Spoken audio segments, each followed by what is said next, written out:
안녕하세요. 유럽을 맛있게 먹는 남자 단미주의적 단미주의 탄미탄미입니다.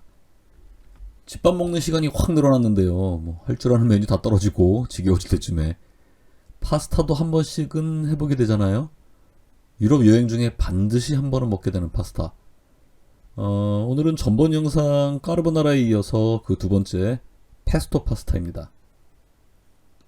이제는 한국에서도 꽤 보이는 파스타인데 사실 유럽에서는 기본 파스타 중에 하나로 정말 많이 먹는 파스타입니다. 저도 물론 독일 살면서 꽤 많이 먹었죠. 이 파스타에 대해서는 좀 의문이 있는데요. 글 쓰는 요리사로 유명하신 박찬일 셰프님의 책 보통날의 파스타를 보면 이 파스타를 소개한 부분이 나오거든요. 이 박찬일 셰프님의 주장에 따르면 페스토의 본고장 제노바에 가면 엔초비를 넣는다고 적혀 있어요. 엔초비는 잘 아시다시피 지중해식 멸치젓이잖아요. 이게 엄청 짜고 비린 거.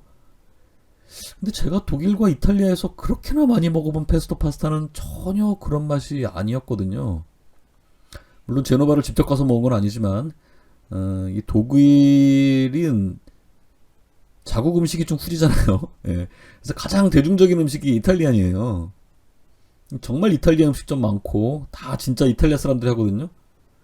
물론 독일의 이탈리아 음식도 많이 독일화되어서 본토 이탈리아 음식과 조금 다르긴 해요. 그래서 이 궁금증을 못 이기고 직접 제노바를 찾아갔습니다. 스파게티 알라 제노베제라고 부를 만큼 제노바를 대표하는 파스타입니다. 제노바는 리구리아주에 있는데요. 이 리구리아주는 해안가의 좁은 지역을 제외하면 다 산악지대예요. 이 농사를 지을 곳이 마땅치 않기 때문에 예로부터 다 바다로 나가서 무역했습니다. 엄마 찾아 산말리 마르코도 제노바 아이였고요. 엄마도 제노바를 출발해서 이제 아르헨티나까지 가게 된 거잖아요. 더 거슬러 올라가면 유럽 최초로 아메리카 대륙을 발견했다고 주장하는 콜럼부스도 제노바 사람입니다. 이 지중해 해상권을 놓고 베네치아와 항상 대결했던 도시국가죠.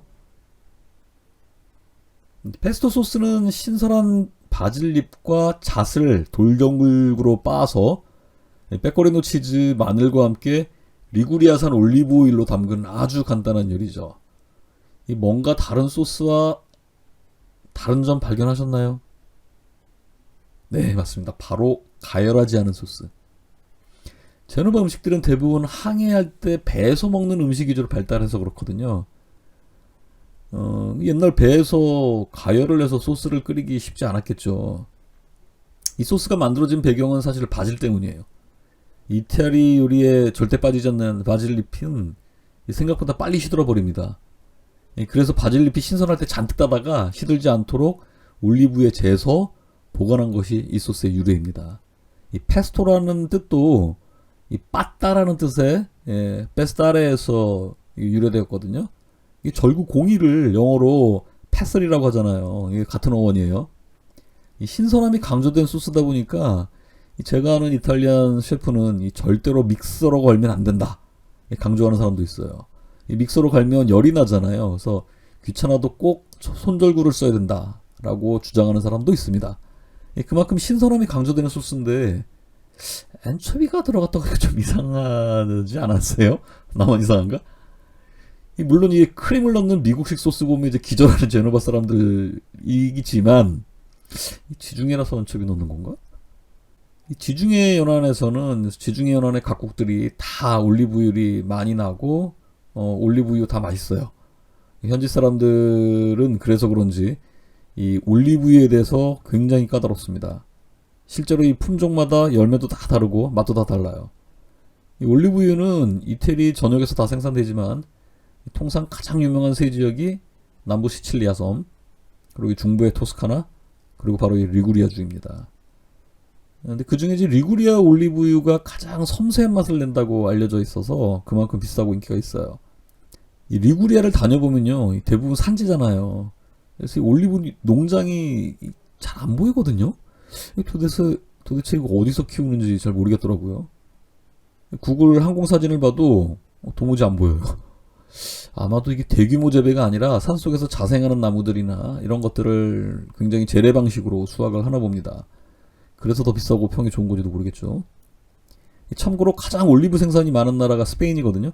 이 스페인 남부를 보면 이런 풍경이에요. 이 올리브 나무들은 이 아주 까다로운 녀석들이라서 나무 간의 간격을 많이 띄워서 심습니다.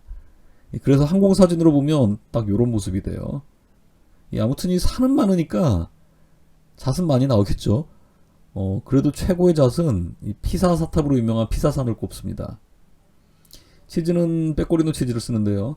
이 까르보나라도 페코리노 치즈였잖아요. 다만 이제 까르보나라는 이 로마 음식이잖아요. 그러다 보니까 이 페코리노 로마노, 즉 로마산을 쓰는 걸 원칙으로 하고요. 이 페스토 제노베제는 페코리노 사르도, 즉 사르데니아 섬 치즈를 이용하는 것이 정석이라고 합니다. 이 제노바 사람들이 지중해 누비고 다녔잖아요. 이 사르데니아 섬이랑 교육을 많이 했다는 증거겠죠. 이 제노바에서 오직 페스토 파스타만 이 집 저 집 다니면서 투어를 했거든요. 일단 박찬일 셰프님 주장대로 엔초비가 들어간 파스타는 못 찾았습니다. 제가 가지고 있는 서적들도 보면 우선 지금 이 책이 프랑스 미식 전문 기자인 프랑스와 레지스 고드리의 미식 잡학 사전이거든요. 이 책을 봐도 페스토 소스의 레시피에는 안초비가 없어요. 물론 저자가 프랑스 사람이니까 뭐 정통 아니다 할 수 있습니다. 실제로 몇 년 전에 이 프랑스 요리 텔레비에서 까르보나라 만드는 법을 소개하는데 크림 소스를 넣었거든요. 이탈리아로부터 엄청난 비난을 받은 적이 있어요. 뭐 국가 간에 아주 굉장히 큰 뉴스였습니다. 여행 가이드북의 교과서죠. 론리 플래넷의 음식 소개책인데요. 이탈리아 요리편에서도 이 페스토 레시피는 엔초비가 없어요. 이 책의 편집은 그냥 이탈리아 유명 요리 쭉 나열하는 게 아니라 이탈리아 각 지역의 대표 요리를 소개하는 그런 거거든요. 마지막으로 이탈리아 브라에 있는 슬로우 푸드 본사를 방문해서 직접 사온 책이에요. 이 슬로우 푸드 운동이 각 지역의 전통 요리를 발굴해서 이 전통 방식대로 이제 천천히 정성껏 요리하자 그런 취지잖아요. 이 책을 봐도 안초비 없어요. 모르겠습니다. 박찬일 셰프님이 어떤 요리를 경험하시고 말씀하시는 건지. 당연히 경험하셨으니까 책에 쓰셨겠죠. 제가 살펴본 바로는 적어도 지금 대세는 아닌 것 같아요. 그래서 구독자 여러분께서는 유럽 다니시면서 현지 페스토 파스타는 안초비 넣어서 못 먹을 맛이야, 뭐 이런 걱정은 안 하셔도 될 것 같습니다. 오늘은 박찬일 셰프님 책 검증하느라 제노바까지 다녀온 타미타미의 페스토 파스타 소개 영상이었습니다. 오늘 당장 페스토 스파게티가 만들어 볼 마음이 생겼으면 좋아요, 구독하기 부탁드릴게요. 유럽 요리에 대해 더 자세한 정보를 원하시면 뭐 부끄럽습니다만 저희 졸저 유럽을 맛있게 먹는 방법 추천해 드리겠습니다. 어려운 전문 서적 아니고요. 정말 쉽게 풀어 쓴 정말 편하게 읽을 수 있는 미식 입문서입니다. 도움이 되시길 바랄게요. 감사합니다.